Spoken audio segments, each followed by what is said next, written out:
All right, everybody, I am back at it. And the only way I can show you this with this tiny little bathroom, it is probably, well, whatever the width of a bathtub is. Here, there's a little cutout for the toilet, little cubby hole here, and a living room closet is on the other side there for coats and such coming in the door. So we've got a 1950s pink porcelain bathtub. And what a joy it is to try to switch out a bathtub. Guess what? I'm not gonna do it. So this started out with a mirror here, a light that is in the wrong place, and they had a fake tile here that was like a panel board, and I took that all off. This has been ripped out and done before I bought the house for water damage and probably a new shower enclosure. Why they didn't switch out the tub then, I don't know.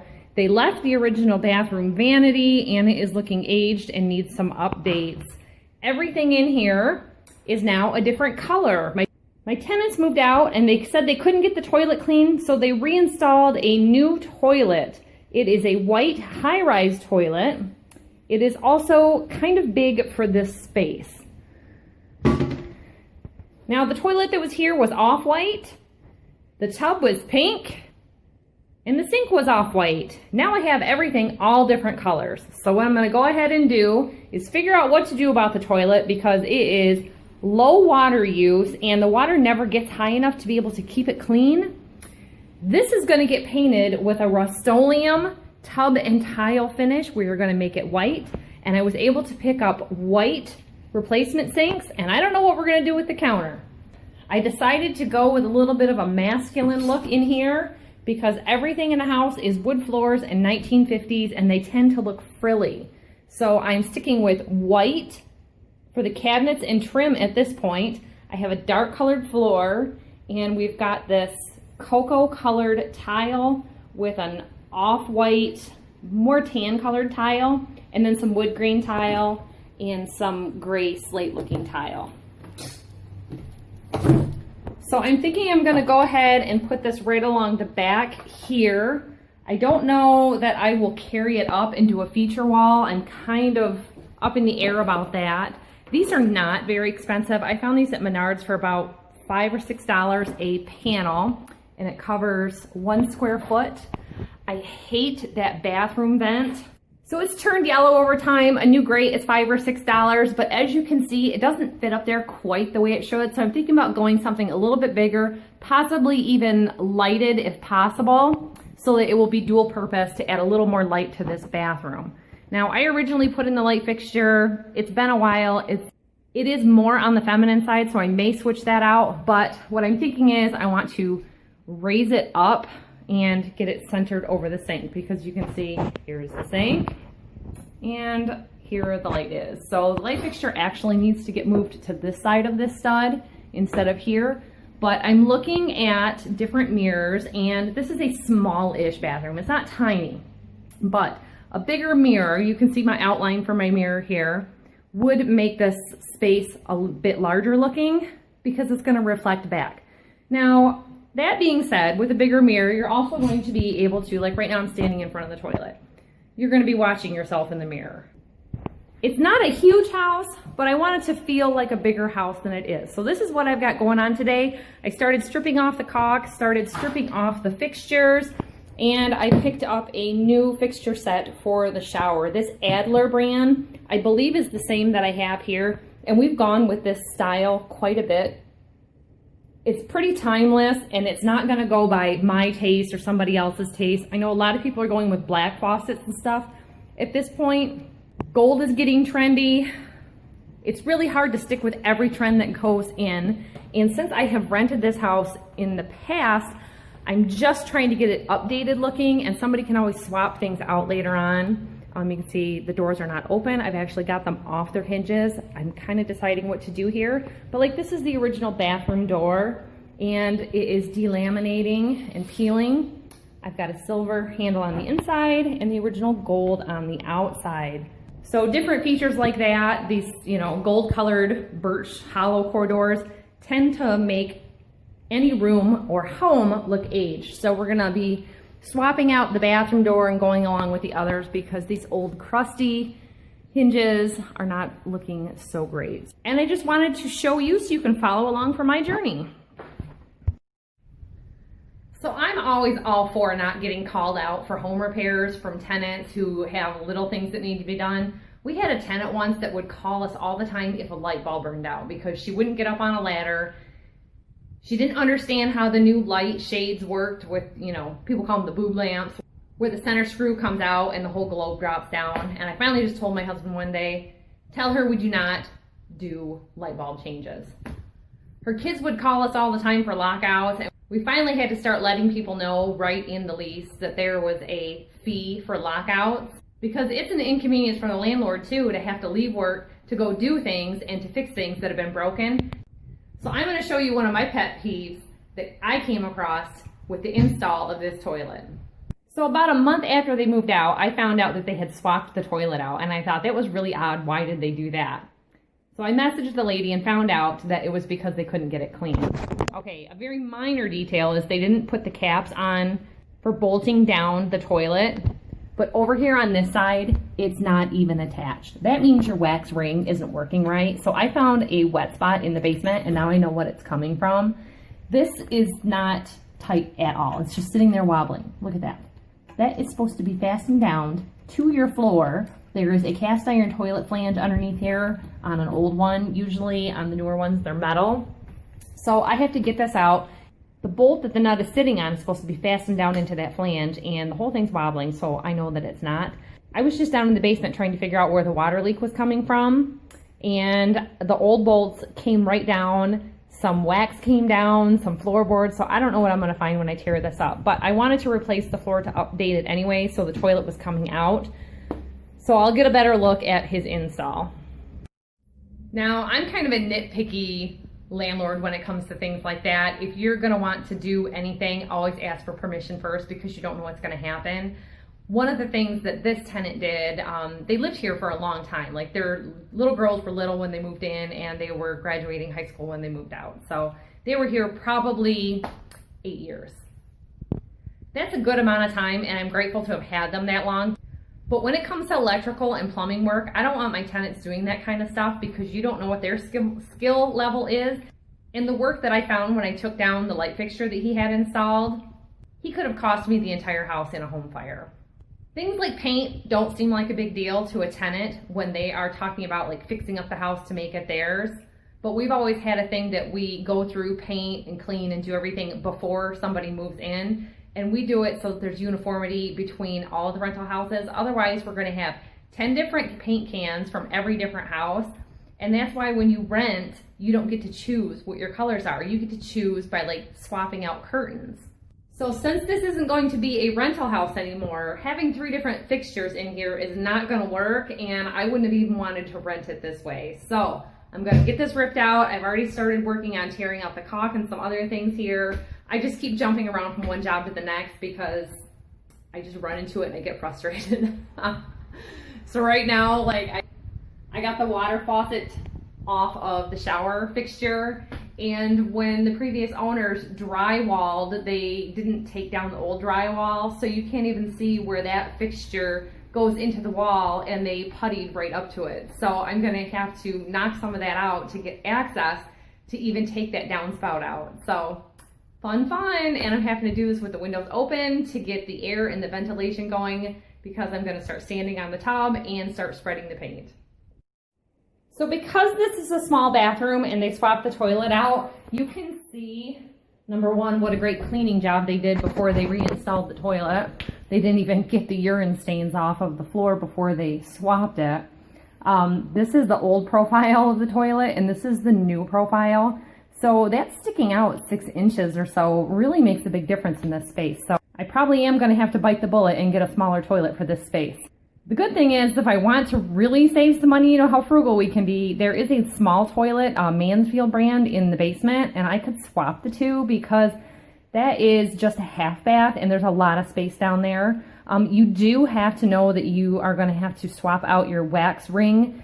That seal is not going to reseal with reapplying the toilet. This has to be all scraped off with a putty knife, thrown away. It is a gross, sticky job. I recommend using gloves and wearing a face mask. If you can't get to working on this right away, you have to stuff a rag in there to keep any gas fumes from coming back up and making you sick. You want some clean, healthy air in here as much as you can. But as you can see, now I am getting a little more space.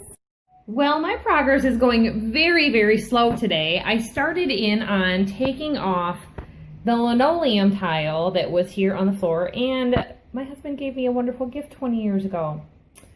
Okay, 15 years ago. He glued down the floor when he replaced it. A lot of times with different linoleum floors, if it has the cushion or the padding on the bottom, you don't have to glue it. But because it's a bathroom, he thought, oh, let's glue it everywhere. So the main part of it came up. The backing is stuck, and I'm having to scrape it off a little bit at a time. And the adhesive is super strong, and you have to get it off or your new tile is not going to stick. Now, I'm going to use self-sticking tiles or linoleum in here again because I don't want to have to put in another layer of subfloor, and I don't want to take this all out because he just replaced all of this when he did that job, which it's not wet, it hasn't gotten rotted. There hasn't been any issues with water damage or bugs or anything like that, but I'm running out of floor space here. The heat register comes up under the vanity right there, and it's already a very tight fit. I'm gonna actually have to have him grind off part of the edge because it's really hard getting it in and out of there. And I decided I'm going to enclose all of this, short of ripping out the entire vanity and bringing another one. An easy makeover is to make an enclosure for this and put 2 doors on it and maybe a new countertop. Now, that being said, this is 54 inches. Okay, bathroom vanities don't measure that way. Well, a 6-foot vanity is gonna go to about here, and that's gonna look super stupid. So it needs to either be smaller or stay the same. And I think it needs to just stay the same. So I might just have to buy some laminate and re-laminate the top, or get the kitchen counter kind that I can cut out and put my own sink on. So I may do that because that is available in 4-foot and 6-foot sections. And then I can just swap out the sink the way that I had thought. So I was going to start in on my paint job on here, and lo and behold, when I started scraping off the caulk, somebody had put up some of this like terrible caulk that's like a glue-on sort of L-shaped weird stuff, and the corners of the shower enclosure are rounded, they're not square. So when I started scraping all of this in here, I got a little crack developing here, and I thought, oh, that's not a huge deal, but it went further up. And then I noticed there is a small crack here, and there is a big crack right here where probably somebody smacked their head on it. And there's another one here. So I am gonna go for a whole new shower enclosure. I'm gonna rip this off, and it'll make prepping the tub a lot easier so that I can move on. I originally thought I just wanna get this taken care of here so that I don't have to worry about messing up wet paint. But this pink, I just did not want to look at it another day. So I'm gonna rip this off so that I can get to this and at least have this part done today. And on my next trip back, I can bring in a shower enclosure. I may even come back later on today, depending on how long this takes. The faucet fixtures are already off, and I'll tell you, I probably spent a half an hour just looking online from Home Depot, Lowe's, and Menards to find something that would fit this area. Because I have a really weird measurement for a window. Apparently most bathroom windows are very small. I've only got 10 inches on either side. So with this shower enclosure being one piece, there was just the one shelf on that inner wall with a shelf here. So I was actually able to find something similar in a 3-piece unit, so I can still cut out for the window and have it wham bam right back up. So I took the window trim off. We'll save that and reuse it. I'm doing the best I can with what I've got, so I'm gonna start a demo. Well, here's a little end of the day update for you. I have given up on the floor, I think, for the night. I am roughly about 6 o'clock at night, and I haven't made any progress here because I have to chisel all this off little by little, and it is slow and painful. Now, if I go over it with a linoleum, it's not going to be so noticeable. If I go over it with tile, it's going to be noticeable. So I'm going to get off what I can, but in the meantime, I thought I would get this dry. This is the Rustoleum tub and tile kit that I am using, and I will tell you, On pink, you can usually do it with one coat, but there are different shades of pink, or maybe it's depending on the age of it. Sometimes some spots need a second coat. Sometimes the whole tub needs a second coat. My daughter just did her avocado green tub, and she did 2 coats and needs to do a third. So it just varies from tub to tub and different colors. When we were farm shopping, we actually looked at a house from the late 70s, and it had a purple bathroom and it had a blue bathroom. And I thought, oh my gosh, I could not live with that. And my husband has this notion that if it works, why replace it? So I'm doing this without consulting him because he's like, oh, just leave it there and let the next person deal with it. Well, that could mean a $120,000 sale instead of $150,000 or $160,000 sale. Because as you know, kitchens and baths are a huge undertaking, and the people who are buying the houses don't always have the DIY know-how to do this stuff on their own. So this is my project. I'm going to go do some shopping, and I'm going to pick up a shower enclosure.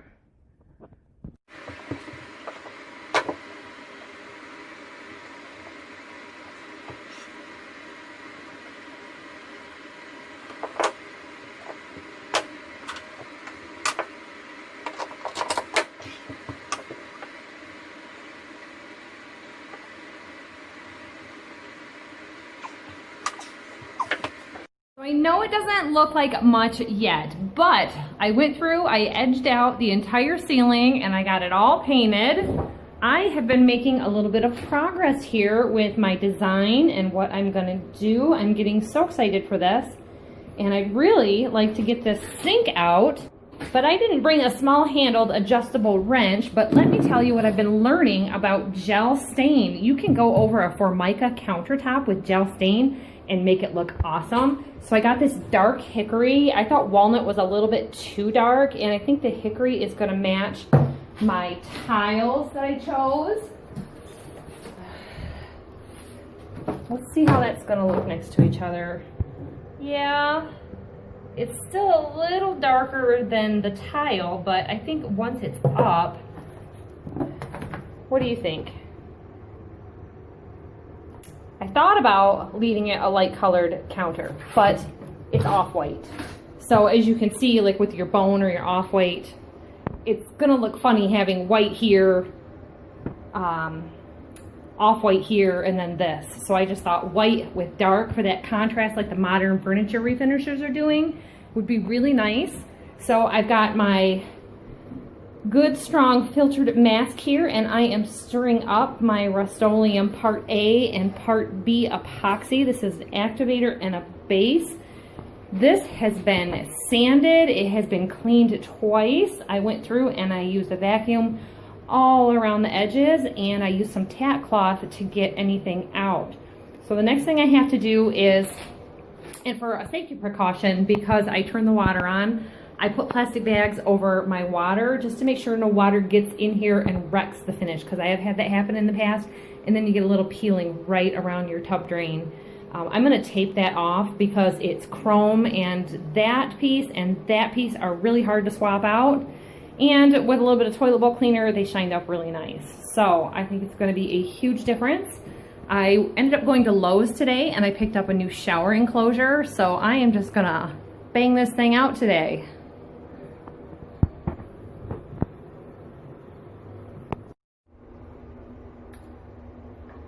Okay, so they say to use a good quality brush to do this, which, you know, it's not going to clean out. You're going to have to throw it away.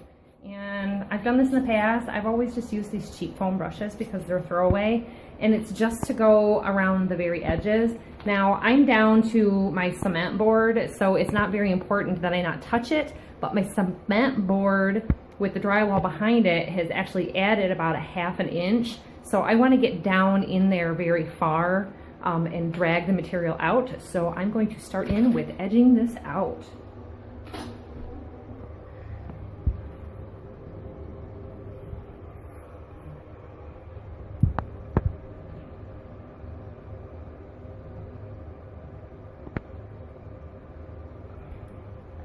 Now, like I said before, this is probably going to take at least 2 coats. It's a darker pink.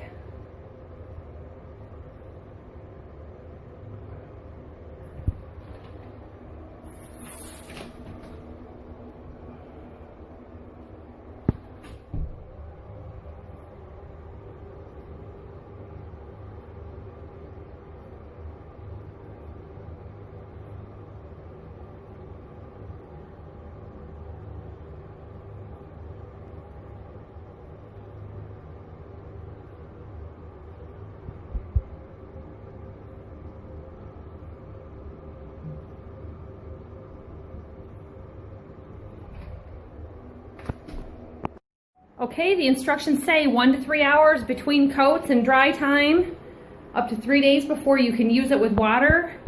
It's self-leveling, so little bubbles come up and then they disappear, so now it's time for a second coat. If you look real close, you can see a color variation right here where I put it on a little heavier at the end.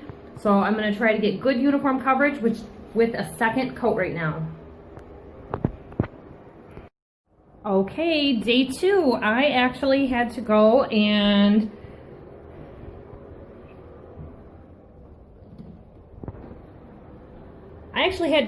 bring this back from the farm because I only had longer handled tools, and that was a bugger trying to get those. That was a bugger trying to get those plastic supply lines off of that sink. We are going to be upgrading to stainless steel hoses. I always like to do that for freezing, for bursting, and just in general an upgrade. I'm not a fan of reusing plumbing supply lines. Those have been there since before I bought the house. They were kinked and twisted. It's a good time to take them off. Good time to do a good cleaning and everything too. So like I said, I'm going to be enclosing this cabinet. So I've painted the inside of it just for storage. I'm going to be checking out about this P-trap because it seems like it was going a little too low.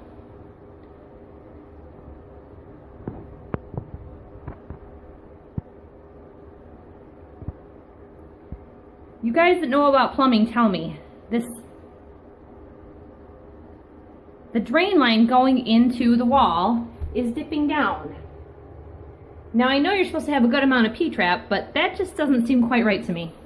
So I worked on that. So far today. I've done the second coat on the tub. It is going to need a third, and I'm going to have to open up another can because you can only let your can sit for 6 hours. So more supplies, but I'm going to go ahead and take the random orbital sander. You can sand it by hand if you don't have one. I got the sink all out. I just took a utility knife around the edges and a putty knife until it broke free because it was caulked right down to the counter.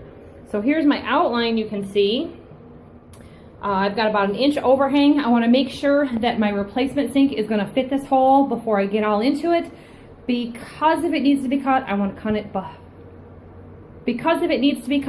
cut it before I get the gel stain on it. Okay, the dry fit for the replacement sink is good, and I lucked out.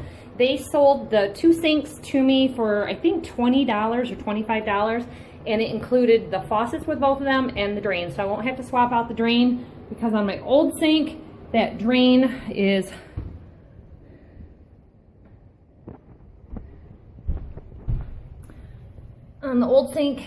rusted from hard water stains, and it's just a pain in the butt to take that out. But I am going to reuse the two-handed faucet because I'm just not a fan of single-handed faucets, especially with little kids getting confused with hot and cold.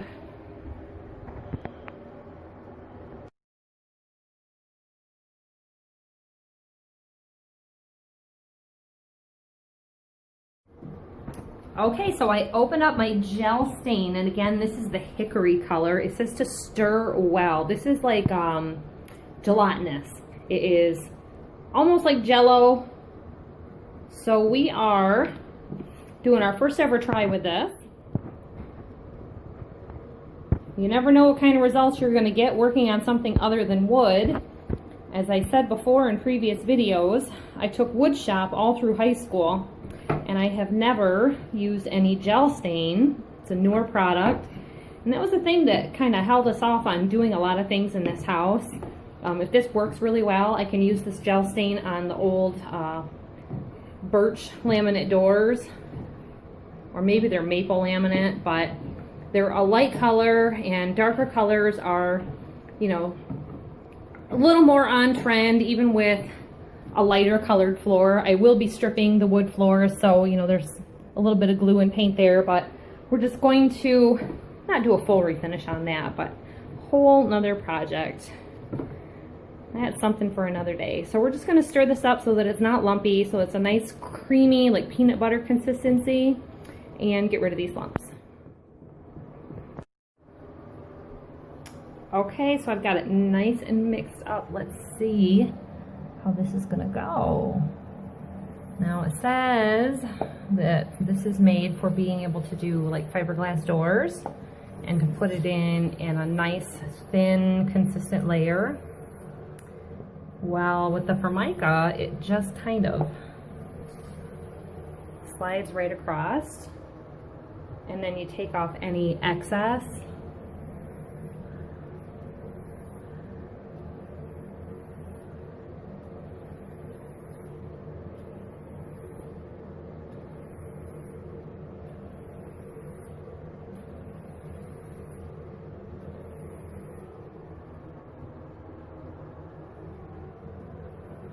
It doesn't really feel like stain, but it doesn't feel like paint either.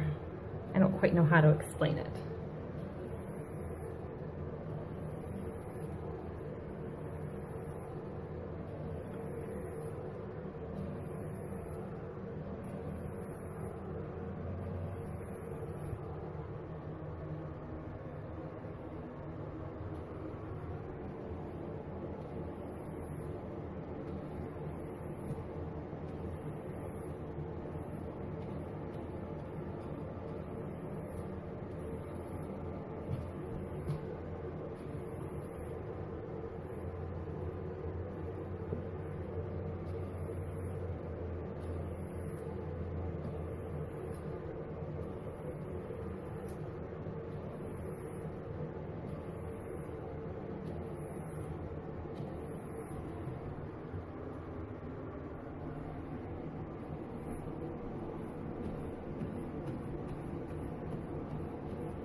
I will say this is a bit darker than I thought it was going to be.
I like the way it's looking.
Okay, this is what it looks like with the first coat. I had a little trouble here. You can see it's a little darker, but I'm going for a second coat, so it's gonna look a little more solid than streaky, and that will take care of that. I'm not for sure about the color, so you could always go with a lighter color for your second coat. If I don't like it, I can always sand it off and start over again. Okay, here is the gel stain with the second coat. I like it a lot better with the second coat. I thought it was going to be too dark.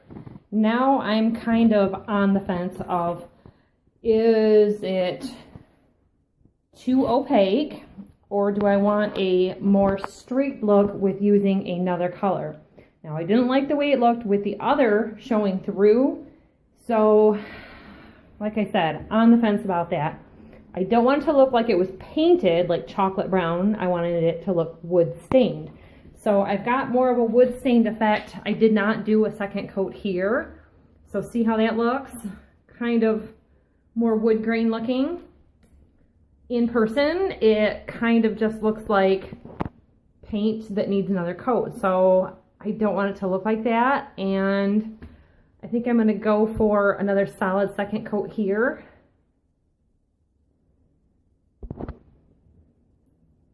But I did pick up this chestnut color, which is a little closer to the tile color, and I thought it would look really good on those old